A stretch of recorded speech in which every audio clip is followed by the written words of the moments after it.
నమస్కారం. నా పేరు Sriram Sharma. Adilabad district consumer commission Samsung India electronic వాడికి 1,46,900 రూపాయలు చెల్లించాలి, టీవీ కొన్నది డిఫెక్ట్ ఉంది అని చెప్పేసి తీర్పు ఇవ్వడం జరిగింది. వివరాల్లోకి వెళ్తే, రోని అనే ఒక స్త్రీ శాంసంగ్ టీవీలు 2 కొనుక్కున్నారు. కానీ అవి సరిగ్గా పనిచేయలేదు. వెళ్ళి అడిగారు, మీ దగ్గర కొనుక్కున్నాను, సరిగ్గా పనిచేయట్లేదు, దీని సంగతి ఏదో చూడండి అంటే వాళ్ళు పట్టించుకోకపోతే ఇంక చేసేది లేక ఆదిలాబాద్ డిస్ట్రిక్ట్ కన్జ్యూమర్ కమిషన్లో కంప్లైంట్ ఫైల్ చేశారు.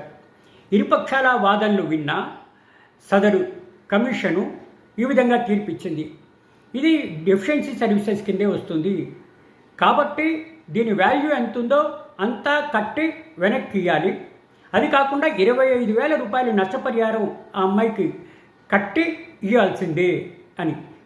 ఈ వాల్యూ తర్వాత నష్టపరిహారం 45 రోజుల లోపల ఈ డబ్బులు కట్టి ఇవ్వాలి అని ఈ విధంగా తీర్పు ఇవ్వడం జరిగింది. ఇది డెఫిషియన్సీ సర్వీసెస్ కింద వస్తాయి. ఈమె వెళ్ళి అడిగినా కూడా పట్టించుకోకపోయినందుకు ఈ విధంగా ఆదేశాలు ఇవ్వడం జరిగింది అని చెప్పేసి సదరు డిస్ట్రిక్ట్ కన్జ్యూమర్ కమిషను ఆదిలాబాద్ తీర్పు ఇవ్వడం జరిగింది.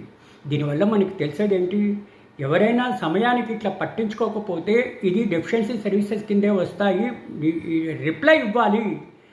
అవి ఏవి ఉన్నాయో అవి మార్చడానికి ప్రయత్నం చేయడమో, లేకపోతే సెటప్ చేయడమో, రిపేర్ ఉంటే రిపేర్ చేయడమో, కస్టమర్ని సాటిస్ఫై చేయాలి. కానీ నెగ్లిజెంట్గా పట్టించుకోకపోతే పరిణామాలు ఇదే విధంగా ఉంటాయి. నష్టపరిహారం, పరువులు కూడా పోతాయి. ఇంకో పొద్దున ఏదైనా కొనాలి అంటే 10 మంది ఆలోచిస్తారు అని ఈ తీర్పు ద్వారా మనకు తెలుస్తోంది.